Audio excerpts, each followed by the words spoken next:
The Battle of Avdiivka added corpses to the Ukrainian soil, which would be consumed by the seasons or taken away by their comrades, leaving as representations of its fall only the metal and concrete carcasses as records of what happened. The name of the city became famous in 2023, but its history began much earlier, with battles taking place among streets that were still almost intact, where men moved quickly with the sound of their weapons rising above the bird song. Then, the destruction escalated when fierce battles took place on the bridges that led to Avdiivka, or the men exchanged gunfire in the middle of ruins, seeking advances whose price was always cheap and irreplaceable lives or expensive equipment that would return to the battlefield with fresh blood ready to fight.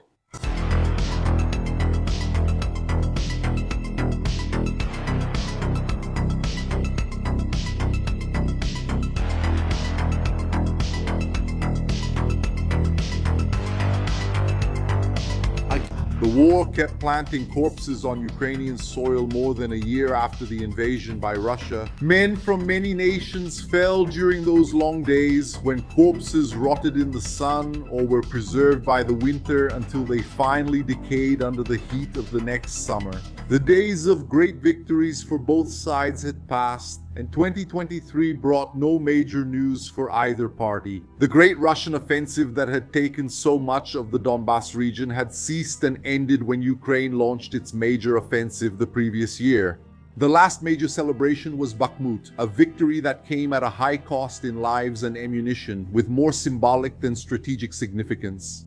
Former prisoners were thrown in waves until the city fell, buried there among the ruins created by artillery.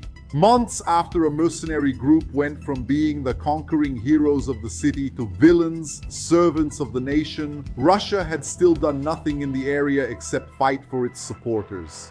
A big promise of 100,000 soldiers in Kupiansk was not fulfilled after so much time, amounting only to hitting medical centers and killing civilians. Only at the end of November did they finally manage to capture some positions and start what had been promised. Ukraine couldn't celebrate much. Their counteroffensive began in the first half of 2023. Little more than a few villages had been captured in tough battles. Minefields caused loss of lives and limbs, with Ukrainian reserves being spent for very little territory. If the number of soldiers lost was absurd, there was even more that Ukraine hadn't had for a long time. Russia had resources and time on its side, supplying the battlefields with soldiers coming from each of the republics of the Federation, and even from the separatist regions within Ukraine itself. Military resources were also sent from Iran, and ammunition in the millions was provided by North Korea. The war effort remained strong despite the expenses, with time still on the side of the Russian Federation in that war of attrition. That's why it was such a surprise when the Russians decided to launch the offensive against Avdiivka in the second half of 2023. Cujo valor estratégico gerava discussão. Por que entrar em uma área tão fortificada, tendo a vantagem do tempo a seu lado? Os russos diziam que era uma defesa ativa para estabelecer posições. Even so, it was necessary to understand how it all began before seeing the chaos that this fight would become.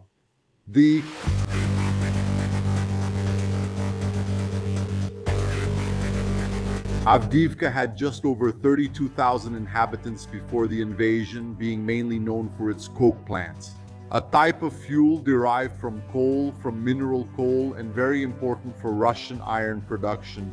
The conflicts between Russia and Ukraine didn't start in 2022. Since 2014, there has already been a tense war, and Avdiivka was part of it. In 2017, a battle raged through the city, causing massive destruction. Nothing, however, compared to the 2022 invasion. Avdiivka was just over half an hour from Donetsk, the main city in the region, which had been under Russian control for some time. The Ukrainian presence prevented the Russians from using this base more efficiently. The soldiers of the Donetsk People's Republic, or DPR, were among the main troops in the battle for Avdiivka. The Russian Air Force provided continuous air support, with the Su-25 bombing the city early in the conflict. The Su-24S did the same, filling the war zone with columns of smoke. The Tornado MLRS teams went into action, The 300mm missiles could reach targets up to 120 kilometers away. But they needed much less to hit the Ukrainians in Avdiivka. The explosions tore the city apart in April. The defending soldiers saw the fire scatter concrete and engulf vehicles caught by surprise during the attack. Russian drones had been tracking the movements of the entrenched opponents. The information collected made it possible to identify the main bases and the exact coordinates to send new missiles to put an end to the Ukrainian gathering. Not only did the city suffer the consequences of drone surveillance, the Ukrainian trenches began to receive the same punishment. The intense attacks by the DPR's Somalia battalion forced many to abandon their positions. The Ukrainians tried to counterattack using dozens of soldiers and BMPs to move up to the Russian positions. Their hearts had to hold back fear and anxiety as they crossed the field at the edge. Many there had fought long enough to know they were being watched during their advance. The Russian artillery opened up to welcome them. The lines were very close, causing chaos among the Ukrainian forces. The offensive fell apart along with the columns of smoke that spread through the air over the field. The tanks in defensive positions were not spared. Those who were more distracted were hit by accurate shots that destroyed the armor and sent the crew fleeing in desperation. The men hid behind cover within the tree line, barely knowing where the shot came from. Clearing the trenches was part of the Russian effort. The DPR soldiers cornered the Ukrainians, taking advantage of sparsely manned positions to flank and force the men to hide in the bunkers. One of the soldiers narrowly escaped one of the grenades, but his retreat allowed the enemies to continue advancing freely. The soldier at the front advanced quickly and violently, unloading ammunition from the Zakar into the hideout. The end was confirmed. Confirmed with an F1 grenade thrown directly at the man. The smoke escaped along with the rest of the Ukrainians' life. The troops continued on to other less guarded positions. One of the worst places for the Ukrainians to take cover was in the underpasses beneath the road. The DPR soldiers came under fire from the Ukrainians, but there were few of them and their position was easily flanked. The Russians approached with suppressive fire. They forced their opponents into a hideout that became a trap. The DPR separatists finished off another defensive position with grenades. So many attacks ended up killing many Ukrainian troops. Russia made significant advances toward its objective by July 2022, but was still far from taking control of the city. The Russian forces began to encounter problems when their columns moved over the minefields. It was still 2022 and the commanders sent in the troops, taking advantage of the army's initial momentum and the Ukrainians' surprise. The mines started exploding beneath the ground, stopping the armored vehicles in the middle of flames in the open fields. The Ukrainian SPG-9 recoilless guns were ready when the snow was already falling at the end of the year. The 73mm gun fired grenades up to 800 meters, reaching the Russian squads that were advancing with difficulty. The bodies of those men would remain preserved in the field in a region with so much fighting that it would be impossible to recover them.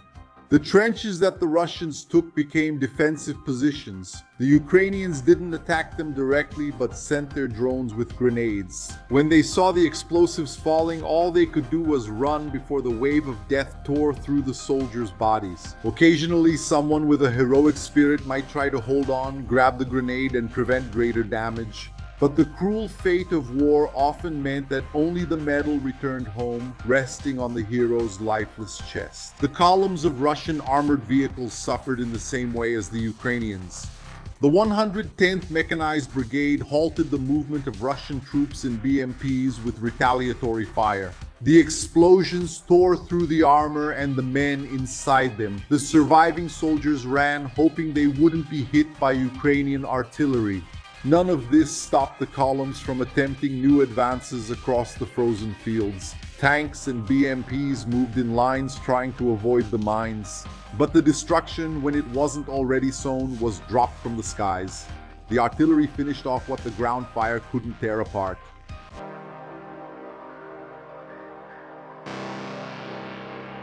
The Russians began to realize that they had reached a limit in their direct advance against Biblia. The new plan was to try to make a pincer movement surrounding the city and strangling the Ukrainian forces. One of the targets was Pisk, a village that had just over 2,000 inhabitants before the conflicts. In 2022, practically all the civilians had evacuated, leaving everything behind to be consumed by the war. Back in 2014, the Ukrainians had fought separatists inside the village. The men moved quickly between the houses at a time when the leaves were starting to turn yellow and it was already cold enough for heavy coats. The weapons were an extra weight that only lessened when the ammunition was fired at the enemy. This effort kept the Russians and DPR separatists away until 2022. When Putin's invasion began, the trenches near Donetsk became increasingly active. Ukrainian drones detected that Pisk was about to come under heavy attack. To show that it wouldn't be easy, they started dropping grenades on the separatist soldiers to make them abandon the idea of advancing. But the Russians persisted in the same way as in Lugansk. First, artillery was unleashed on the Ukrainian positions. The succession of shots poisoned the air with violence and stained the land with destruction, making the trenches almost indefensible. The Ukrainians were still trying to move to the remaining safe bunkers and gather the survivors when the Russians began the second stage of eliminating the defenses, using much more precise attacks with kamikaze drones. Those loitering munitions were able to get so close to the bunkers that they blew the entrance apart, sending a wave of death and shrapnel into the shelter. Disorganized by the artillery and drones, the Ukrainian trenches became an easier target for the infantry. The soldiers tried to protect themselves from grenades and mortars while the DPR separatists approached. Those men from the 11th Regiment had a long history of clashes with the Kiev forces. They waited for the explosions to take effect on the defenders' bodies and minds. Those who tried to defend themselves were caught off guard by enemy artillery. Já avançada na trincheira. Once the first defenses were overcome, the shelling in Pisk intensified. The positions on the outskirts of the village were abandoned due to the violence of the attacks. The Ukrainians had to take shelter in the buildings. But even so, the Russians kept pouring munitions onto any spot where the drones detected signs of Ukrainian movement. They even sent in their TOS-1S, firing up to 30 missiles every 15 seconds. The buildings gradually collapsed, destroying the safety of the Ukrainian troops. A center of resistance ended up forming under the bridge. The Russian artillery tried to soften the resistance with fire, but the concrete was too strong a shield, and all that reached the Ukrainians was the deafening sound and the stench of violent explosions. The infantry was tasked with taking the position, moving carefully, passing through mines and hoping not to be hit in open areas. Of those sent, only 2 volunteered to approach the Ukrainian defenses. Guided by drones but unable to see the enemy, they walked to take cover in the craters left by artillery. The beginning of the attack was marked by the first grenade thrown. The explosions landed far from the Ukrainians and were only seen as a call to battle. The DPR squad leader pointed and tried to get the other soldier to reposition himself better in another crater. The Ukrainians arrived already returning the favor with explosives. The separatists ducked for a second, but returned fire with their AKs in equal measure. Without seeing each other, both sides only kicked up dust from the ground or the concrete. The Ukrainian was brave enough to leave cover and try to reach the hidden separatist. The Lord of War laughed at that soldier, leaving the land in danger. The Ukrainian went back to cover, and the separatist unknowingly started suppressive fire, certain that he had almost received a dry kiss from death.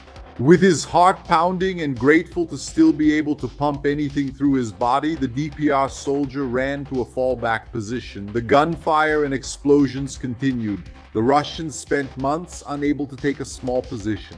The Ukrainians held the defenses until September 2022, when they were forced to abandon the village. The Russian troops finally entered the village, with the 11th Regiment of the DPR establishing a position and making plans for the next advances.